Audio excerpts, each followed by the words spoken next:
नमस्कार मेरे प्यारे साथियों, मैं डीपी आज एक नए वीडियो के साथ आप लोगों के सामने। और मैंने आज की ये खबर जो है फाइनेंशियल रिव्यू से लिया है। 21 जनवरी 2026 का एक लेख उसमें छपा हुआ था।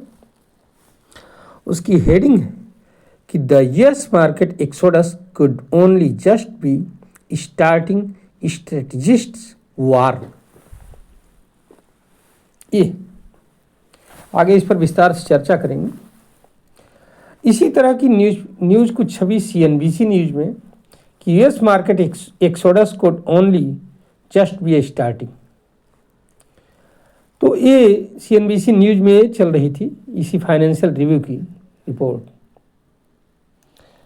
कल मैंने EU के जो चीफ हैं उर्सुला वॉन्डर लेवेन, उनके विषय में थोड़ी सी चर्चा किया था अपने कल की वीडियो में कि उनका क्या कहना था। फिलहाल उनका ये कहना था कि यूरोप को आत्मनिर्भर वगैरह बनना चाहिए, आदि आदि बातें। दाओस में एक समिट चल रही है, वर्ल्ड इकोनॉमिक फोरम। इस पर हम कल चर्चा करेंगे दोबारा, अगर हमें मौका मिला ठीक से, कि इसमें वर्ल्ड इकोनॉमिक फोरम में हुआ क्या क्या है। लेकिन आज फिलहाल इस खबर की तरफ बढ़ते हैं। तो उर्सुला वॉन्डर लेवेन का कहना है कि US free Europe, EU chief,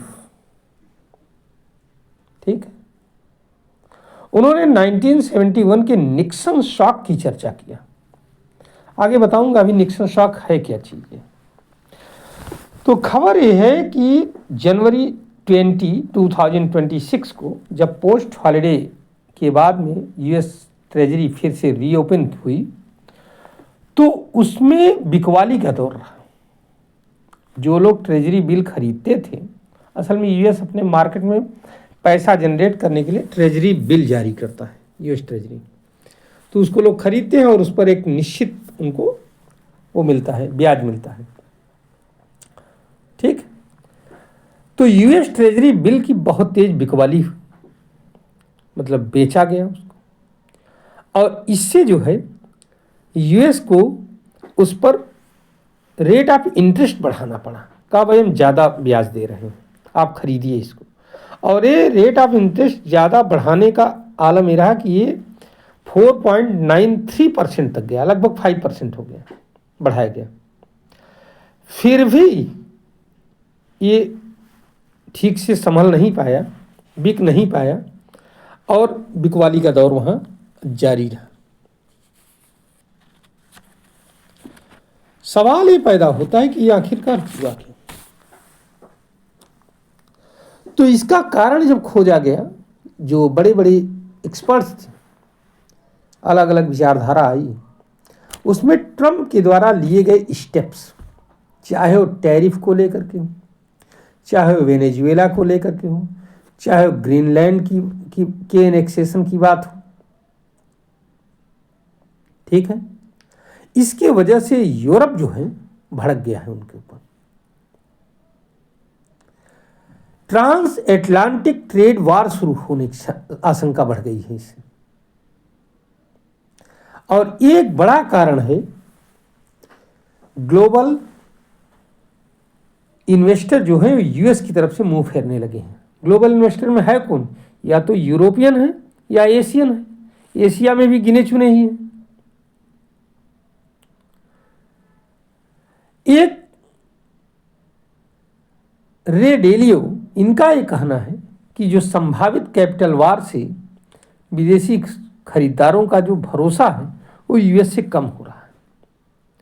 और ये खरीदार कौन है? फिर वही बात आती है, यूरोपियन यूनियन, यूरोप या एशिया के लोग।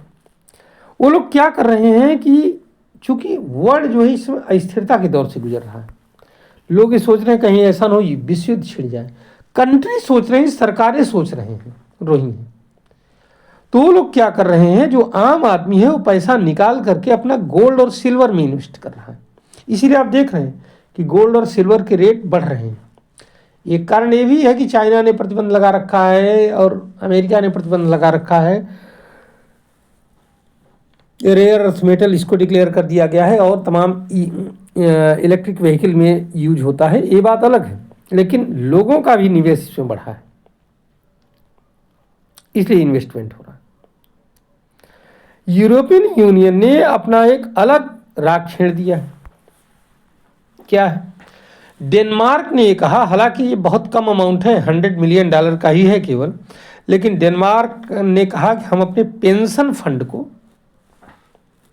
ठीक है, मंगलवार को ये चीज़ कहा गया है, ट्यूसडे को, पेंशन फंड में जो अपना यूएस का हिस्सा है वो बेच रहा है। यूएस को मतलब बाहर करेगा।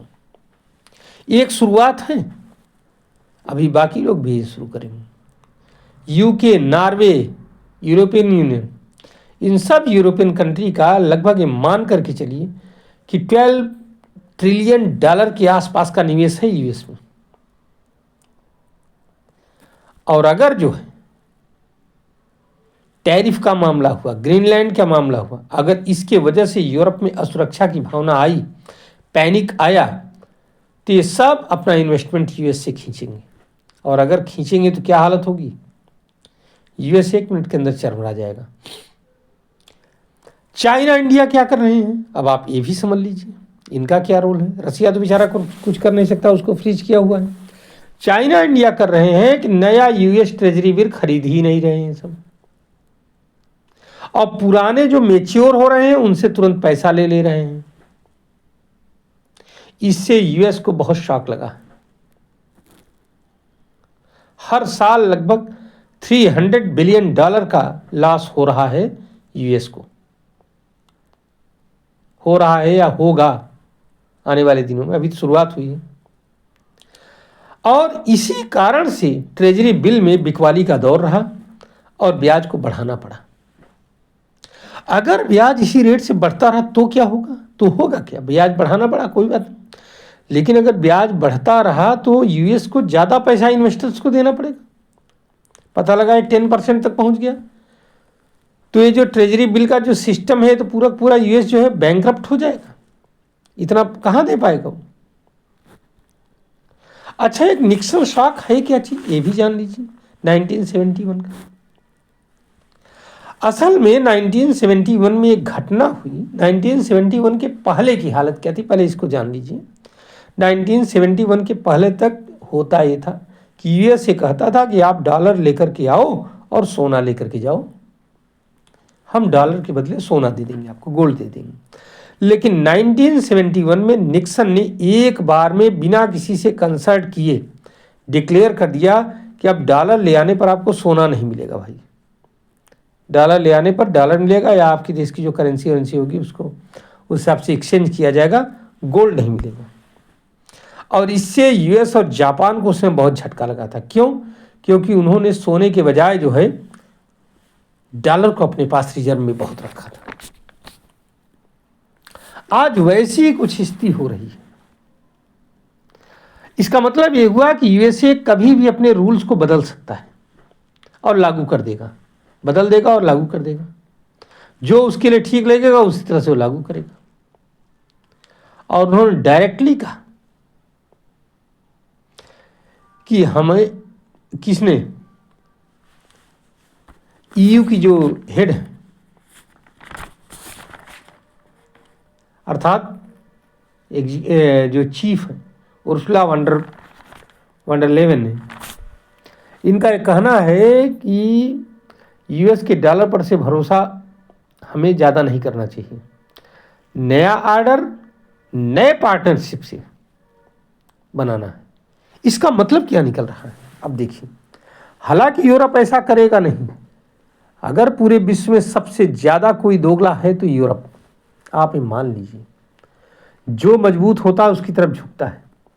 लेकिन अगर ये ऑर्डर पलटता है, बाय द वे, हमें शब्द इस्तेमाल नहीं करना चाहिए था, दोगला शब्द, लेकिन ऐसा मतलब एक, आप अभी जब मैं ये जो दावोस समिट चल रहा है, इस पर कल मैं चर्चा करूंगा तो आपको बताऊंगा इनमें क्या अंदर चलता है, ऊपर से क्या होता है इन लोगों में।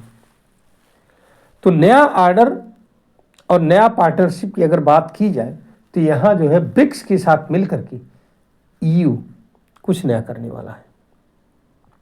वैसे भी उन्होंने अपने दावोस समिट में जो उर्सुला ने कहा है, यूरोपियन यूनियन की चीफ ने, उन्होंने कहा है कि मैं जब अभी 26 को आएंगी ना, यहाँ पर चीफ गेस्ट हैं, ये भारत के स्वतंत्रता दिवस में, गणतंत्र दिवस में 26 जनवरी 2026 को वो रहेंगे यहाँ पर, और 27 जनवरी को भारत और EU के बीच में बहुत बड़ा समझौता होने जा रहा है। उनका एक कहना है हिस्टोरिक समझौता। अब ये तो समझौते के बाद ही पता लगेगा क्या है, लेकिन अगर ऐसा कुछ होता है तो यहाँ पर भारत के लिए एक बहुत बड़ा वो खुल रहा है कि इसको लीड कर सकता है इंडिया, क्योंकि इंडिया के पास ही वो ताकत है जो कि हर जगह तालमेल बैठाने की कैपेसिटी रखता है। फिलहाल आगे देखिए क्या होता है, इंडिया कितना कर पाता है या विश्व के ऑर्डर किधर जाता है, किधर भटकता है। अभी तो फिलहाल इस समय उथल पुथल के दौर से गुजर रहा है, ये तो आने वाले दिन ही बताएंगे, आने वाला समय ही बताएगा। लेकिन उम्मीद ये करता हूँ कि भारत का भविष्य उज्जवल होगा। साथियों, मैं अपनी वीडियो को यहीं पर समाप्त करता हूँ, और अगर आपको ये लगा कि हमारा वीडियो अच्छा है तो आप हमारे इस वीडियो को लाइक करिए, हमारे चैनल को सब्सक्राइब करिए और शेयर भी करिए वीडियो को। धन्यवाद, नमस्कार, जय हिंद, जय भारत, वंदे मातरम।